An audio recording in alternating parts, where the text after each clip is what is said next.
আসসালামু আলাইকুম। আজকে আমরা গুচ্ছের ২০ বিশ্ববিদ্যালয়ে ২য় মেরিটে ভর্তির আপডেট আমরা দেখব। আ আমাদের করণীয় কি বিষয়গুলা আমরা এগুলা বিস্তারিত সবগুলা দেখব। এরপরে অনলাইন পেমেন্ট, ভর্তি নিশ্চিত করা, ডকুমেন্ট জমা দেওয়া, ভর্তি বাতিল করা, মাইগ্রেশন চালু রাখা এবং চূড়ান্ত ভর্তি। আমরা এগুলা নিয়ে বিস্তারিত সবগুলো আলোচনা করব। তো ১ম দেখি যে আমাদের নির্দেশনা কি বা নির্দেশাবলীগুলা কি? আমাদের ১ নম্বর কাজ হলো আমাদের রেজাল্টটা চেক করা, অনলাইন পেমেন্ট করা এবং পেমেন্ট করার পর সবচেয়ে গুরুত্বপূর্ণ হলো আমাদের যে আমরা পেমেন্টটা জমা দিছি, মানে আমরা টাকাটা যে জমা দিছি সেটা পে স্লিপ বা জমা রসিদটা সংগ্রহ করা। সেটা অবশ্যই স্ক্রিনশট দিয়ে হোক বা ডাউনলোড করে হোক আমরা সেটা অবশ্যই প্রিন্ট কপি রাখবো। তারপর ডকুমেন্ট যে আমি জমা দিছি, ডকুমেন্টটা অবশ্যই জমা দিতে হবে পেমেন্ট করার পর।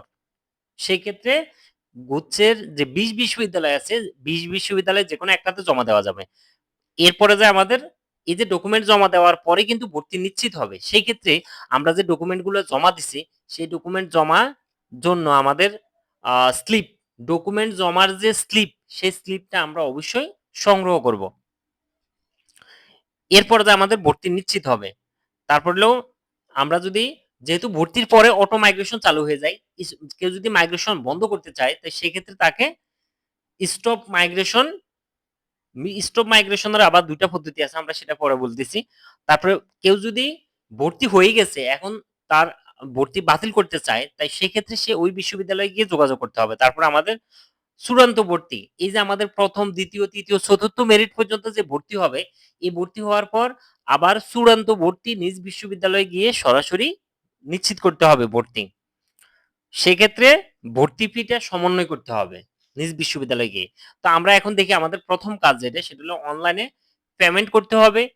১৫ জন ১৫ জুন দুপুর ১২টা থেকে মানে আগামীকাল দুপুর ১২টা থেকে ১৭ জুন রাত ১১টা ৫৯ এর ভিতরে অবশ্যই আমাদেরকে অনলাইনে ৳৫,০০০ পেমেন্ট করতে হবে। সেক্ষেত্রে ওয়েবসাইট হলো https://gstadmission.ac.bd এটা লিখে গুগলে সার্চ দিলে একটু ওয়েবসাইটে ঢুকবো।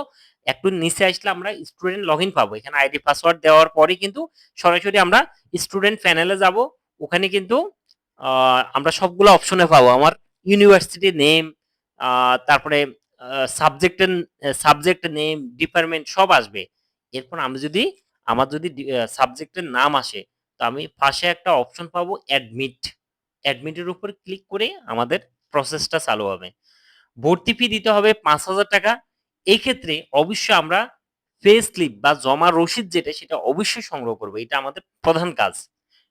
ভর্তি নিশ্চিত করা। ভর্তি নিশ্চিত করার জন্য আমাদের ১৬ থেকে ১৮ জুন ২০২৬ অফিস টাইমে অবশ্যই যেতে হবে সকাল ১০টা থেকে বিকেল ৩টার মধ্যে। এবং সেটা আ গুচ্ছের ২০ বিশ্ববিদ্যালয়ের যেকোনো একটা বিশ্ববিদ্যালয় আমার একদম কাছে যেটা আমি সেখানে গিয়ে ডকুমেন্টটা জমা দিয়ে দিব।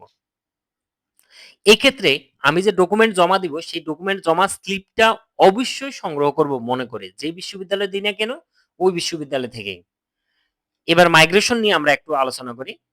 কেউ যদি এমন হয় যে সে এখন যে সাবজেক্টটা পেয়েছে, এই সাবজেক্টে সে সন্তুষ্ট। এখন তার আর বিশ্ববিদ্যালয় বা সাবজেক্ট কোন কিছুর পরিবর্তনের প্রয়োজন নেই। সেক্ষেত্রে আমরা লিখব, আমরা করব স্টপ অল মাইগ্রেশন। সকল প্রকার মাইগ্রেশন বন্ধ। কারো যদি এমন হয় সে এখন যে বিশ্ববিদ্যালয়ে ভর্তি হয়ে আছে, ওই বিশ্ববিদ্যালয়ে সে থাকতে ইচ্ছুক, বিশ্ববিদ্যালয় চেঞ্জ করবে না। কিন্তু যে বিশ্ববিদ্যালয়ে আছে ওই বিশ্ববিদ্যালয়ের ডিপার্টমেন্ট পরিবর্তন করতে চায়, তাহলে সেক্ষেত্রে তাকে দিতে হবে স্টপ ইউনিভার্সিটি মাইগ্রেশন। তার মানে সে এখন যে বিশ্ববিদ্যালয়ে ভর্তি হয়ে আছে ওই বিশ্ববিদ্যালয়ে থাকবে। অন্য বিশ্ববিদ্যালয়ে তার যাওয়ার আর কোন সুযোগ নেই। তবে ওই বিশ্ববিদ্যালয়ে তার ডিপার্টমেন্ট উপরের যেকোনো একটা ডিপার্টমেন্ট সে পেতে পারে যদি আসন খালি থাকে। যদি স্টপ মাইগ্রেশন দেয়। যে ডকুমেন্ট গুলো আমাদেরকে অবশ্যই জমা দিতে হবে সেটা হলো ২ টা জিনিস মাত্র। মাধ্যমিক এবং উচ্চ মাধ্যমিকের নম্বরপত্র এবং হলো আমরা আমাদের যে টাকা জমা দিছি সেই পেমেন্ট স্লিপটা বা জমা রসিদটা আমরা অবশ্যই দিব। আর অ্যাডমিট কার্ডটা সাথে রাখবো এক্সট্রা। এটা লাগবে না। এই ডকুমেন্ট গুলো আমরা একটা A4 সাইজের খাম নিব। ওই খামের ভিতরে এগুলো দিব। দেওয়ার পর উপরে দিয়ে অবশ্যই আমার নাম, রুল এবং হলো আমার ডিপার্টমেন্ট, অ্যাডমিশন রুল, নাম, প্রয়োজনে যদি জিজ্ঞাসা করব ফার্স্টে যে আমি আমার মোবাইল নাম্বারটাও দিয়ে রাখবো কিনা। যদি বলে দিব, আর না হয় দরকার নেই। এরপর কারো যদি ভর্তি বাতিল করতে হয় তাহলে সেক্ষেত্রে প্রথম কাজ যেটা আমি ২০ বিশ্ববিদ্যালয়ের যে বিশ্ববিদ্যালয়ে আমি ডকুমেন্টটা জমা দিয়েছি সেই বিশ্ববিদ্যালয়ে গিয়ে সরাসরি যোগাযোগ করা।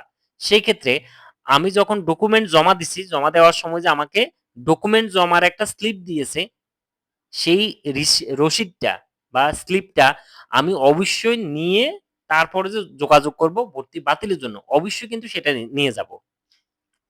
এবার আসি আমাদের এই যে এভাবে ১ম, ২য়, ৩য়, ৪র্থ মেরিট পর্যন্ত যখন ভর্তি সম্পূর্ণ হয়ে যাবে সবার অনলাইনে, প্রাথমিক ভর্তি কিন্তু এটা। এরপরে এবার আসবে চূড়ান্ত ভর্তি। যে সাবজেক্ট যেই বিশ্ববিদ্যালয়ে পেয়েছে সর্বশেষ। একটা হলো আমি ১ম মেরিটে ভর্তি হয়ে আছি।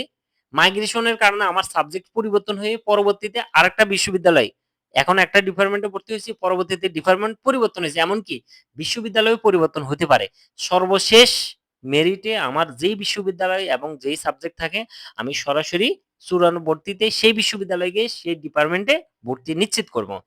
এই ক্ষেত্রে ভর্তি ফি যদি ১৫,০০০ টাকা হয়, আমরা তো মাত্র ৫,০০০ টাকা দিছি। আমি আরো ১০,০০০ টাকা দিয়ে ভর্তি ফি সম্পূর্ণ করব। যদি ৮,০০০ টাকা হয়, তাহলে আমি আরো ৩,০০০ টাকা দিয়ে ভর্তি ফিটা সম্পূর্ণ করব, সমন্বয় করব। ডকুমেন্ট তো এখানে সব দেওয়া হয় নাই। বাকি ডকুমেন্ট যেগুলা ওই সময় নোটিশ দিবে, নোটিশে লেখা থাকবে কি ডকুমেন্ট নিতে হবে। বাকি ডকুমেন্ট গুলা দিয়ে আমাদের আ ডকুমেন্টটা সমন্বয় করতে হবে। এটাই আমাদের গুচ্ছের ২য় মেরিটে ভর্তির সর্বশেষ আপডেট। ধন্যবাদ। আসসালামু আলাইকুম।